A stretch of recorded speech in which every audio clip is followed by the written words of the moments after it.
globular proteins. So there's also these fibrous proteins. They have a lot of secondary structural elements, helices, but then they also kind of have kind of unusual, more higher order that gives them the fibrous characteristics. And we're giving 3 examples. One was alpha keratin. That's the protein that makes up fingernails, hair. Slight variations in the structure of those result in different properties of the fingernail versus the hair. Feathers are also made of keratin, bird feathers. And then things like tail bases, a lot of stuff is made out of. I think horses' food are made out of keratin as well. I can double check on that. But then we want to make, our next example is collagen. Actually, this is kind of a little history. You know the Donner Party? You heard the story about the Donner Party? And they were coming in, they were starving, right? And what happened, they killed most of their stock already, and they were basically trying to survive on the hide of the stock. You know, and if you think of what is in the hide, you know, of a beef, of a cow, or something like that, it looks like collagen and keratin. Now, both of those don't have particularly diverse amino acids. Collagen, as we're talking about, is mostly proline, hydroxyproline, and glycine, right? So they don't have a lot of amino acids. So they were in fact getting protein, but they weren't getting the right kind of protein. So a lot of people say it's a bit of misinformation to say they lack food. It's just that they lack the right kind of food. That they're actually, you know, you can boil up hide and eat hide, but it's going to be nutritionally incomplete. You know, you might get the calories, but you don't have that balance of amino acids. So they found an alternate source for that. Actually, I'll get into that. I'll pull this story up a little bit. There's some interesting story by a guy named Kieseberg. He was the last guy who had been who was rescued up there. And the story went, anyway, that the people who rescued him accused him of maybe being a little bit too, liking his food source a little bit too much. You know, basically, like when he was offered alternative food, he says, no, I'm good. I got something cooking on the stove, you know, kind of thing. And also him stealing, maybe offing the last 2 survivors so that they could steal their money and then eating them up. That kind of thing. And he ended up living here in Sacramento for quite a while. I'll tell you some other stories. If I do that, we'll never get to the bottom. All right. So we're talking about these fibrous proteins. So collagen. I introduced collagen. Basically said it's mostly glycine, proline, and hydroxyproline. And again, just a reminder of the structure of hydroxyproline. So the structure of proline is, remember that's the one in the secondary,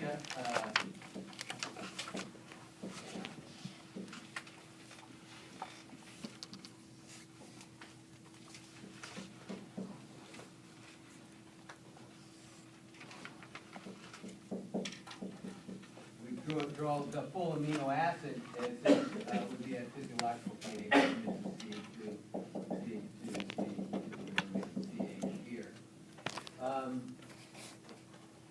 For hydroxyproline, it basically has a hydroxyl group. So you go carbon 1, 2, 3, 4. So here we have H, and then we have hydroxyl group here. So this is 4-hydroxy.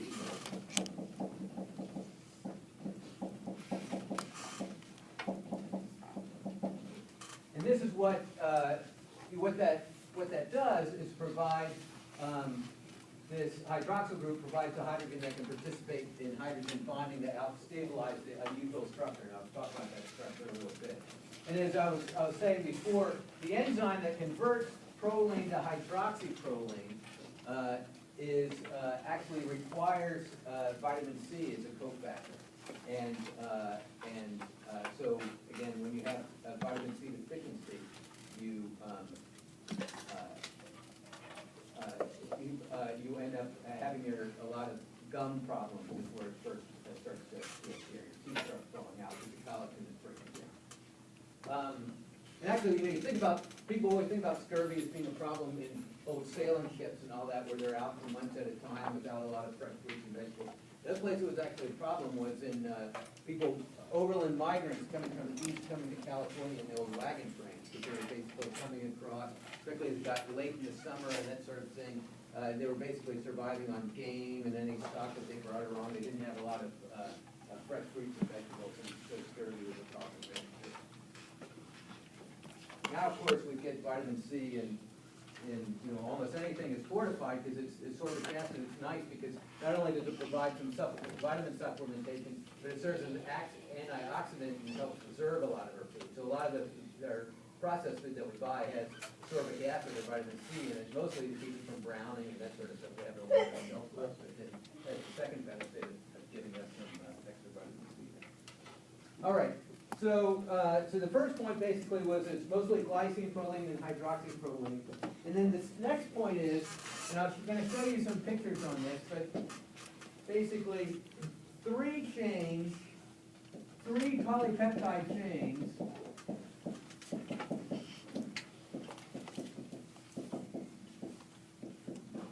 form an unusual left-handed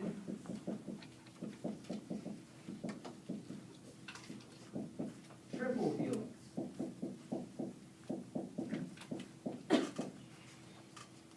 And this triple helix is known as tropocollagen.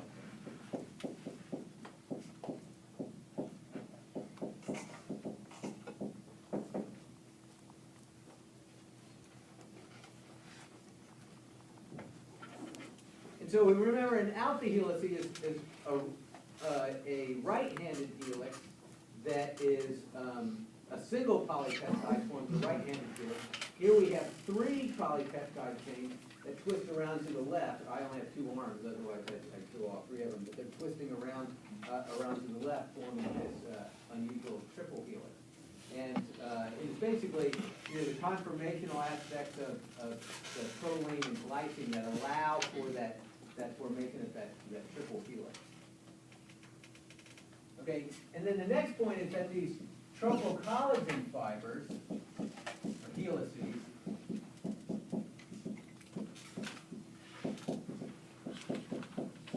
then interact among themselves to form higher order structures.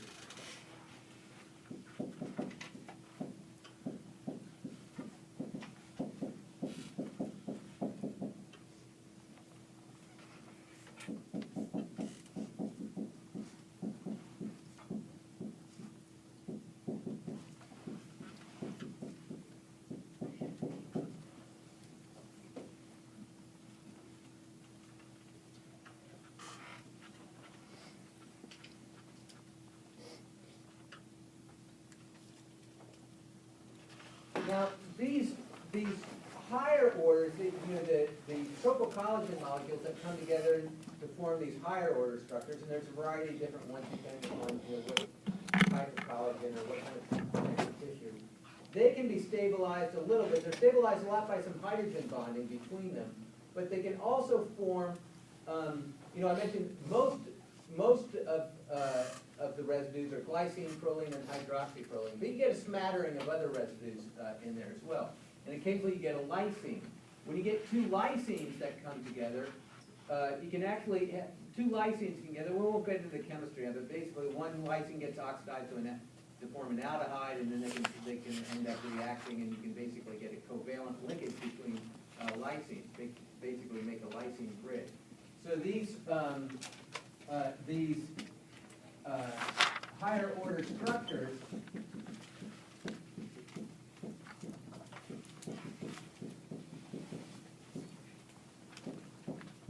can be stabilized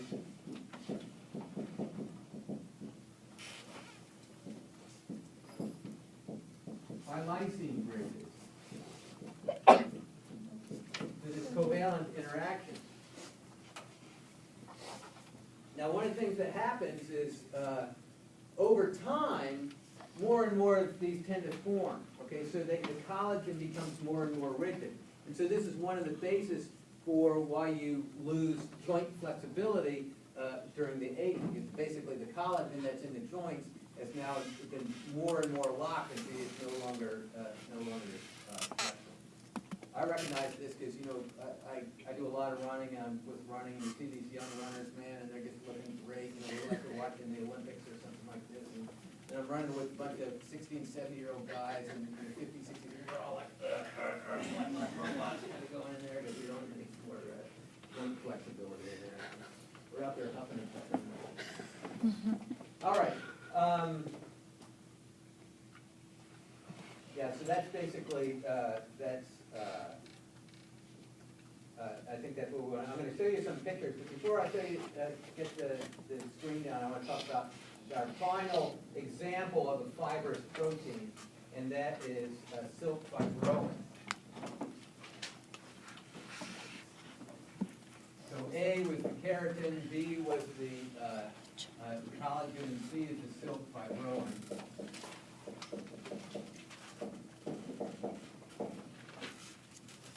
Fascinating stuff, you know, it's spider's web, you know, or obviously the silk moth is to make the silk that we actually use as a textile in there. And here is our other two examples that were the keratin and the collagen. There were some helical things. And here it's actually beta sheets, so it kind of gives an example. And so you basically have a series of beta sheets.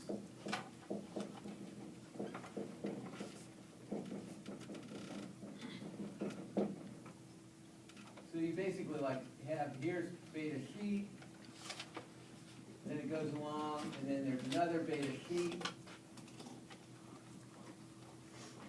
goes along, and there's another beta sheet like that. So, and then there's several of these polypeptide chains that all are interacting together to make the whole silk fiber.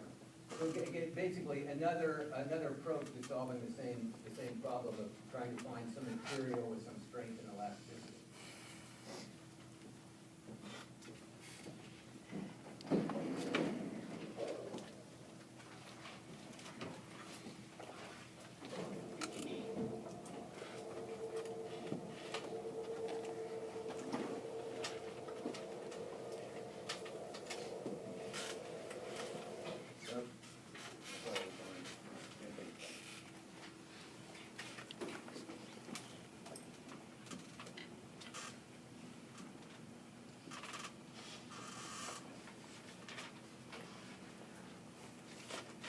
Louis Kieseberg, that was the guy who was the last guy survived there. He was known as Kieseberg the Man-Eater. He started a hotel in downtown Sacramento, but didn't go so good. Nobody wanted to stay there. But then he started a brewery right near Sutter's Fort, at about 29th and M Street or so, and the Phoenix Brewery. And it actually did pretty well, but he lost in the flood of 1862. All right, here's the structure of collagen here. So again, each one of these is a single polypeptide chain, and they wrap around in a left-handed helix. All right, and so along each one of these chains, we have a glycine, we have a hydroxyproline, and a proline. And that basically provides an opportunity for some hydrogen bonding in between the chains. So if we like pull up, basically do the hydrogen bonding that's going on here. And so here's chain 1 and chain 2, chain 3 forming the tropocollagen. But then this tropocollagen molecule can interact with a neighboring one as well. And so you end up getting a whole interaction that's somewhat like that, like this. And then, again, what happens is here's these different tropocollagen molecules, and then they bind together. These are some of the examples of kind of higher order structures. They'll bind together, and then they'll interact with other ones, and it all ties together, and this will woven together that way. All right, here's the beta sheet and silk fibroin. So here you get these beta sheets here. Here's two beta strands, and then you have two sheets that interact. They'll kind of stack together like this. And then what you have is small, like a lot of alanine side chains that basically allow these to very be closely packed and stick together.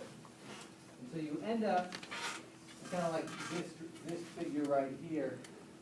you have both these highly ordered beta sheets that pack really tight together, and then some more maybe typical beta sheets in there. And they're basically all linked together, and then they all kind of squish together, and they form the whole silk fiber. And that's the chemistry. It's always nice to think about, well, here's just another example of the tightly packed beta sheet with the alanine sticking in there. It's always nice to talk a little bit about the anatomy and physiology of this process. This is anatomy of a silk gland. And I guess basically I just wanted to mention that, you basically have specialized cells making this protein, and then it comes down here, and then this is where it's all kind of assembled together as it comes through this long tube, and then it basically comes out to the very end, and the silk fiber ends up coming out of the end. You know what? The thing that amazes me is the speed of which that this can actually occur. If you think of you ever seen a spider like coming down from the ceiling, where they're like drop a bunch of web and then kind of hang there for a little bit and like this. So it can really excrete this stuff at a pretty high rate. Here's just some micrographs of the tail end of this is a silk spider here. And so here's your silk fiber coming out the back end of the spider. And here's a nice scanning electron micrograph that's sort of been enhanced to show the fibers kind of coming out each one of these glands and then kind of weaving together to make a higher order structure there. Anyway, it's pretty cool to not only think about the biochemistry of what's going on in the protein chemistry, but also the anatomy and physiology.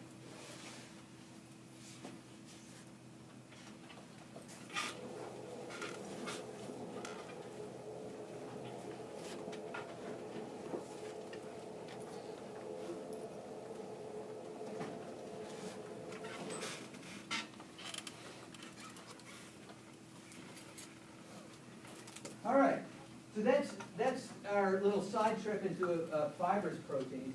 Now we're going to come back to this overall question of protein structure. We describe the structure. We describe the primary structure, the sequence of amino acids, the secondary structure, these localized arrangements of atoms, the tertiary structure, the overall structure of a single polypeptide, the quaternary structure, the higher order structure of how multiple polypeptides come together to form a functional protein. But we didn't really talk too much about how it gets there. What's the process from going to this polypeptide chain that emerges from ribosomes, that is synthesized from the ribosome, until you actually get this ultimate structure. And this turns out not to be a simple problem as it might be. Well, it makes the chain, then it just spontaneously folds up. And there's a couple of interesting experiments that are often quoted here. Your textbook talks about them to describe the problem of protein folding. The first one is known as, what's the guy's name? It's Leventhal's paradox. And you might say, okay, well, if you have a polypeptide chain, and you spontaneously let it fold, it's just going to adopt the lowest energy conformation, right? It's going to sample all its bond angles, and it's going to find the lowest energy conformation, and that's the conformation it's going to have. But basically, what Leventhal did is said, well, if you take all the phi psi bond angles, plus throw in the angles of the various bonds in the side chains themselves, and he said, and he gave a reasonable value for how long it might take to be able to sample that particular conformation. And then if you take a protein that's 100 or 200 amino acids long, even a relatively short protein, and you give it, a nanosecond or two to sample a particular conformation, but you add up all the possible conformations, and it's going to take thousands of years to actually sample all possible conformations there. That there's just too many ways it could actually fold up. So there's no way for a protein to basically sit there and sample all its potential conformations and then say, oh, this is the one I'm going to stick with because it's the lowest energy. There's just not enough time for that to happen. The folding takes in the order of seconds and minutes, not years, kind of thing. So there must be a more directed way to get the protein to its final conformation. So besides Leventhal's paradox, the other experiment was done was looking at the spontaneous folding of ribonuclease. They basically took ribonuclease, treated it with beta-caproethanol to break any disulfide bonds, and then treated it with urea, which is a denaturant. Denaturant means a compound that unfolds the protein. So they basically unfolded the protein. And then what they did is they took away the urea, okay, and they allowed it to refold, and then they treated it with an oxidizing agent to allow the disulfide bonds to reform. And lo and behold, they got back catalytically active protein. It adopted its proper structure. Okay? The conclusion from that experiment was that, okay, within the primary sequence of a protein, there's enough information to allow it to fold in its appropriate to its appropriate conformation. And all you really need is the sequence of the information. And so for a long time, that was the dogma. When I first took biochemistry, that was the dogma. Well, the sequence is the structural information is inherent within the sequence of the protein. That viewpoint turned out to be a little bit naive. That in fact, proteins can adopt multiple stable structures, and actually the pathway that it goes is going to guide it to a particular stable structure. That ribonuclease was in fact a unique protein that did that. That most proteins actually don't do that. And then, again, the idea is that there are multiple possible stable structures of a protein. And a great example of that is egg white, right?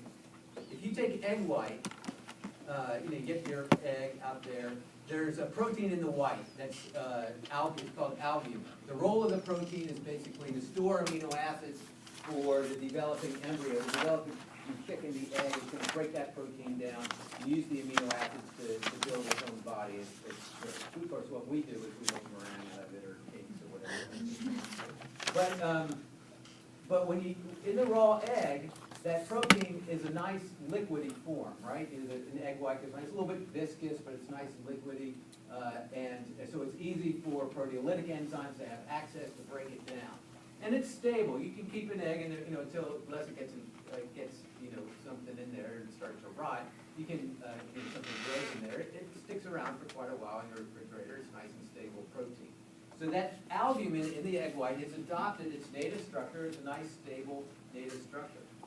However, if you unfold that protein by heating it, by boiling it or frying it or what have you, that protein denatures, and when it cools down, it also refolds and adopts another structure. But the structure that it refolds when it refolds, it adopts a different structure, and it's totally different from its original native structure. That's what we get when we have a cooked egg white, that white, kind of really, really rubbery kind of stuff. That's refolded albumin that's adopted a different structure than its native structure, and it's quite different properties. Okay? So that you can, in fact, have the same polypeptide sequence adopt two different stable structures, and they can have very different ultimate characteristics. What's another example? The other example we're going to talk about misfolding is prion proteins. These are the proteins that cause like bovine encephalitis. What are the different diseases that have basically cause your brains to become spongy? Okay, and what it's caused by is a prion protein. The prion protein is a protein. Its actual native function isn't particularly well, but it's a human protein, or in other mammals, it's a mammalian protein, and it can adopt a functional structure, native structure that is not pathogenic. However, it can misfold. It can create a different stable structure, and then when this different stable structure ends up being a pathogenic and inserting itself into various nervous tissue in the brain and causing this pathology. What the interesting thing is this aberrant structure, this pathogenic structure, will actually induce, if you have some of the prion protein in its native structure, and you incubate it with the pathogenic structure will induce the native structure to convert to the pathogenic structure. So it's the first example of an infectious agent that actually wasn't a living organism in there. But the point basically is both the native structure and this pathogenic structure are stable and they're around. So proteins can adopt multiple structures. So that when we think about protein folding, we have to recognize that all the information isn't necessarily inherent in that primary sequence, but the path that it gets to get there is actually very important. And that path is a guided path, that there are several proteins that actually guide and help that polypeptide fold to get into its functional structure. All right, so let's get this down a little bit more. So what we're talking about is protein folding.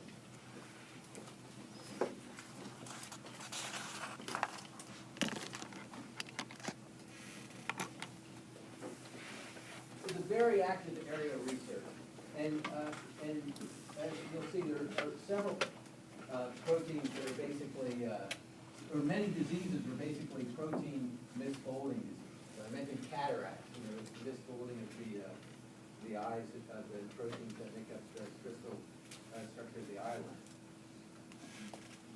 Okay, so.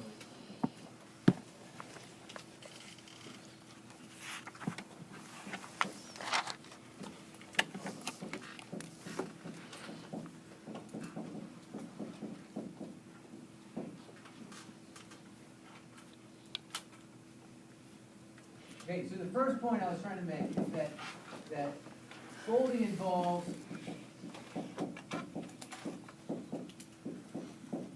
specific pathways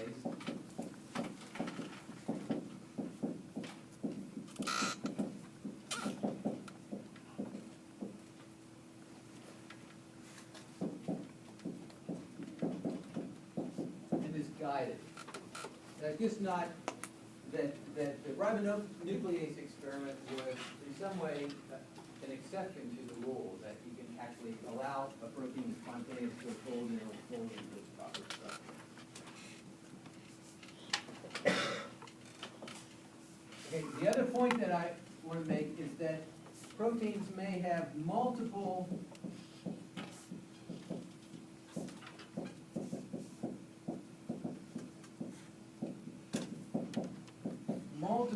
stable structures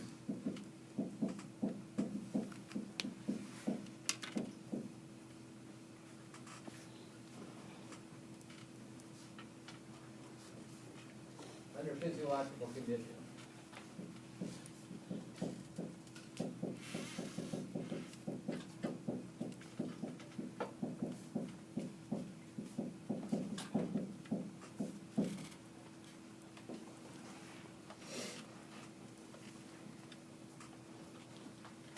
The other way you can unfold a protein and get that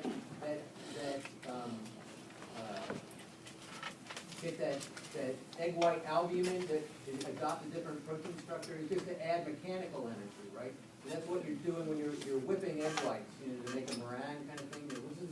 You're adding that mechanical energy. What that energy is doing is it's basically causing the egg white albumin to adopt a different structure that provides the stiffness rather than the more liquidy property of the native structure. Okay, now we'll start talking about the process a little bit. And the next point is that the overall process typically is thought to involve what's known as a molten globule intermediate.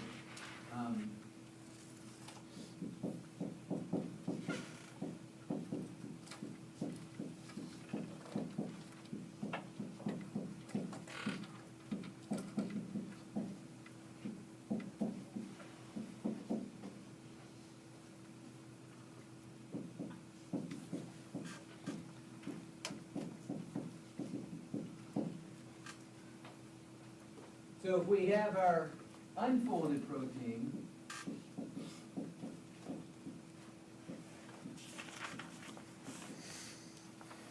it basically has this molten globule, and then you have your folded protein.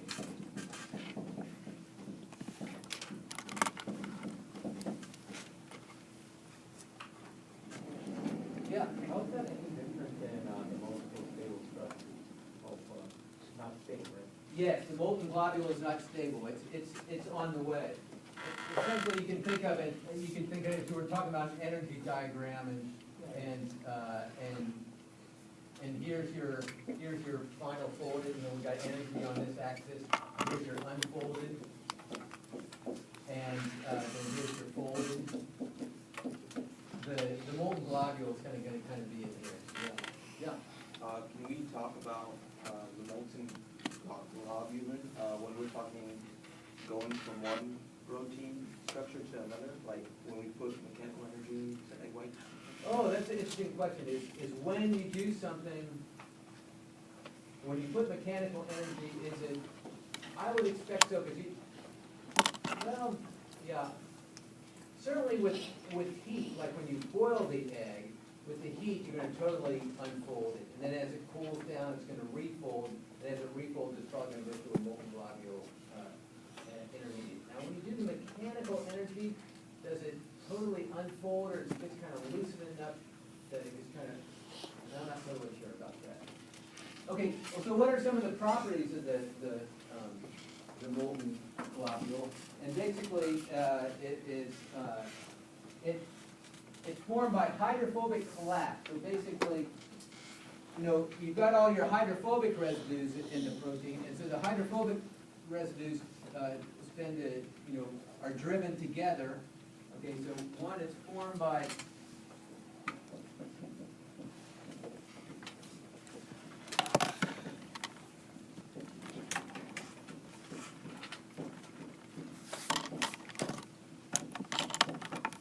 we talk about how one of the things that stabilizes tertiary structure is the hydrophobic effect. If the hydrophobic side chains are buried in the inside of the protein, where the more hydrophilic and ionic residues are on the outside.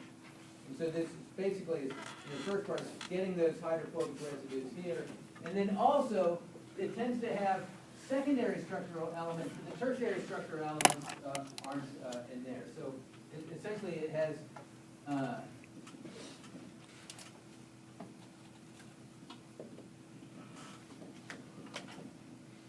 so you might form your beta sheets and your alpha helices, but the whole things haven't really totally come together.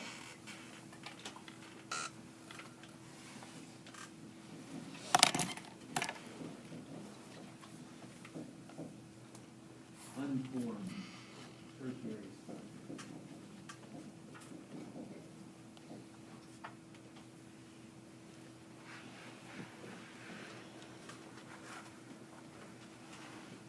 All right.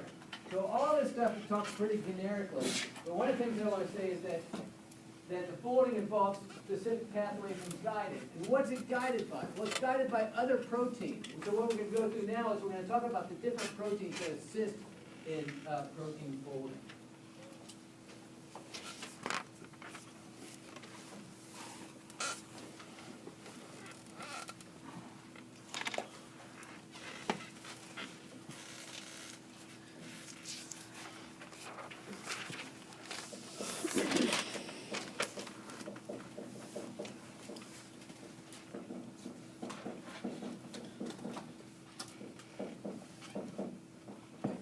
The first one we're going to talk to is prolyl isomerase.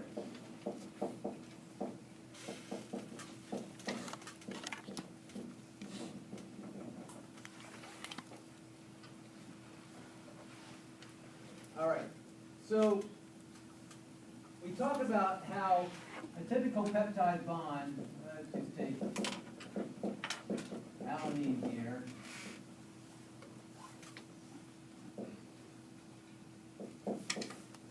No, hold it.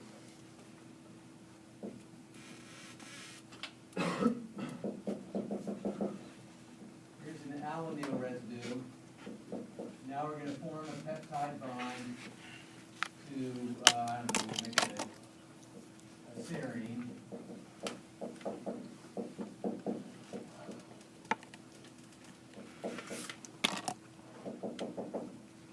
Here, and we talked about how the peptide bond in typical is almost always trans, right?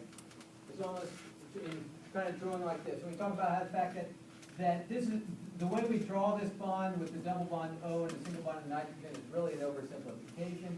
Really, there's a resonance structure with these electrons are up here, and the lone pair that's here come down here. So this bond, in fact, has a double bond character in there. And so that there isn't free rotation across that, that's why we have the end of the plane. And a typical peptide bond involving most of the amino acids, there's about 1,000 to 1 favorite, that the trans configuration energetically is about 1,000 favor about 1,000 to 1 over the system. Okay, so that it's almost always in this trans configuration here. But with proline, it's not so much. The favoring isn't so much. That you can actually get, we're going to take our methyl group here, or our alanine here, and now link it to proline.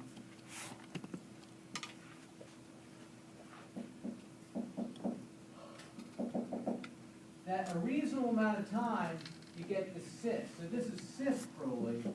This is a cis prolyl residue.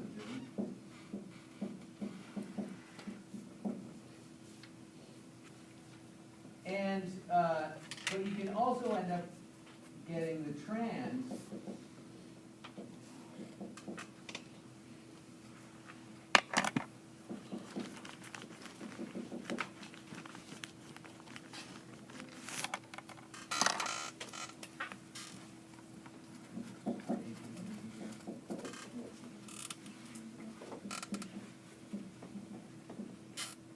Oh, what?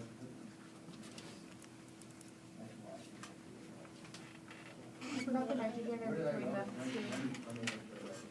C double bond O in here, C double bond O, and, oh, this is what I did, because I forgot. What the heck? Now we got it. Sorry about that. Okay, two sides.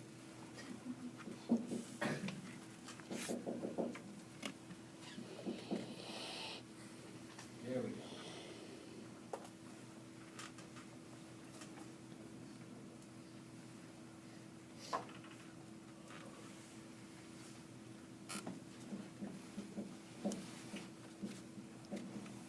Now the trans in proline is still favored, but it's only favored by 4 to 1. So that means a reasonable amount of times the cis prolyl it'll adopt the cis structure. You know, every 4th proline residue you might actually get the cis. What prolyl isomerase does is it catalyzes the conversion of the cis to the trans. I'm just going to write as the catalyst prolyl isomerase.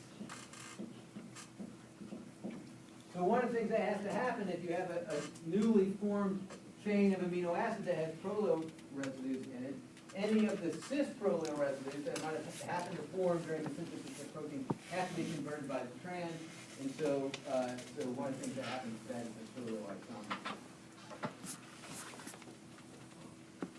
The next one we'll talk about is protein disulfide isomerase, and it's involved in the formation of disulfide bonds.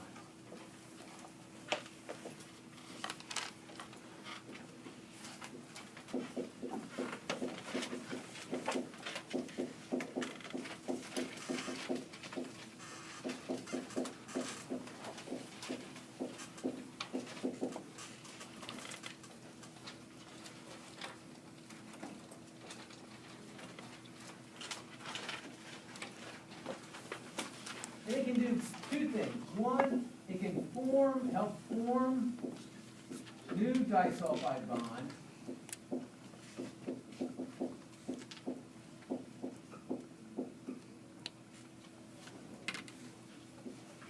And second, it can, sometimes what you get is as it folds, it'll form the wrong disulfide bond. And this will help actually rearrange disulfide bonds.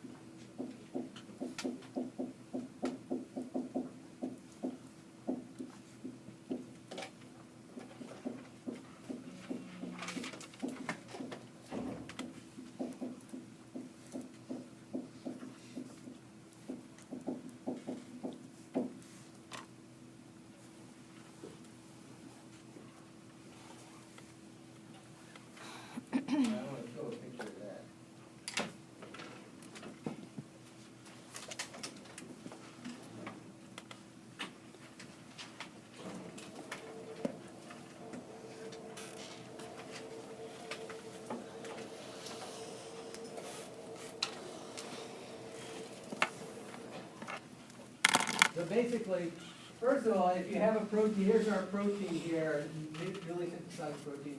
We have a couple of cysteine residues in here. You'll basically just undergo a redox reaction between the disulfide bond that's already on protein disulfide isomerase, and you'll end up oxidizing these to form your disulfide bond, and then these get reduced. Okay, so it basically is that helps aids in forming the disulfide bond. Then the other thing is, maybe we have here's our chain of amino acids here, linked together by, but maybe these isn't the ultimate structure that you want. So we can take our protein disulfide isomerase. It'll basically go through a series of redox swaps, if you will, so that now maybe instead of cysteine 1 and 2 being linked together and 3 and 4 being linked together, now 1 and 4 linked together and 2 and 3, and this might be the native structure here.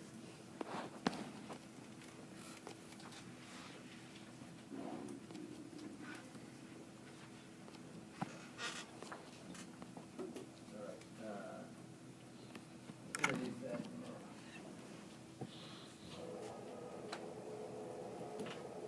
there. All right. So those are a couple of proteins that are this folding. The next one I want to talk about are chaperonins.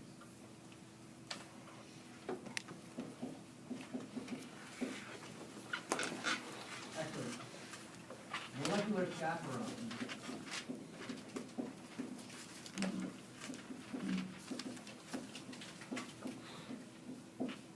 Many of these are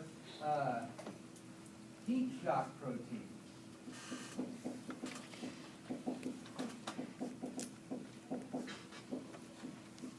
A lot of this original work was done in bacterial systems like E. coli.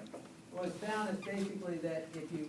coli grows greater than 37 degrees, that if you begin to increase the temperature a little bit, a lot of proteins have difficulty folding, and so E. coli responds by synthesizing a bunch of proteins that help in folding.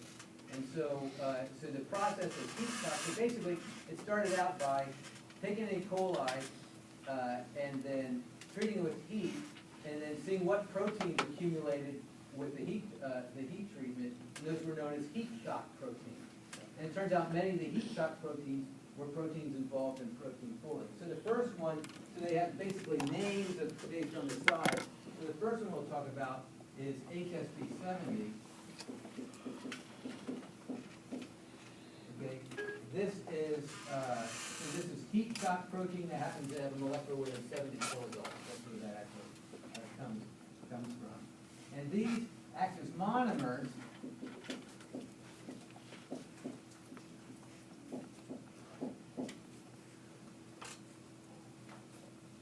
And their role is thought that as you get a nascent polypeptide, as the polypeptide is synthesized coming off the ribosome, to keep it from starting to fold right as it's being made, these basically bind the new polypeptide and prevent folding. So bind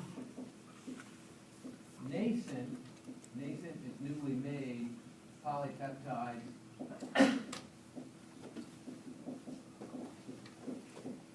to prevent premature folding.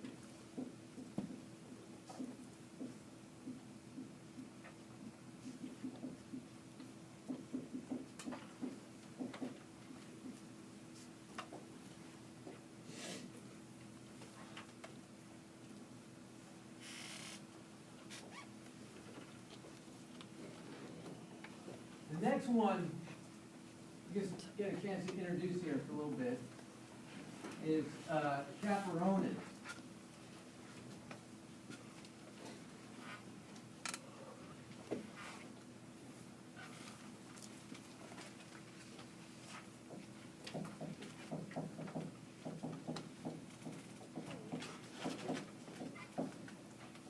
The chaperonins use ATP hydrolysis to actually aid in the folding.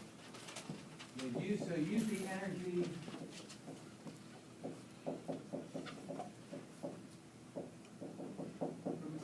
dehydrolysis.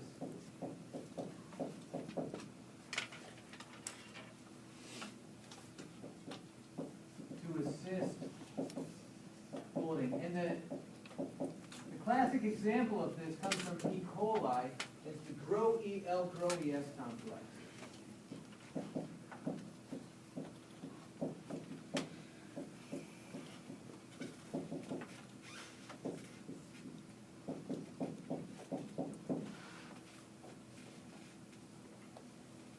So what is the GRO-EL, GRO-ES complex?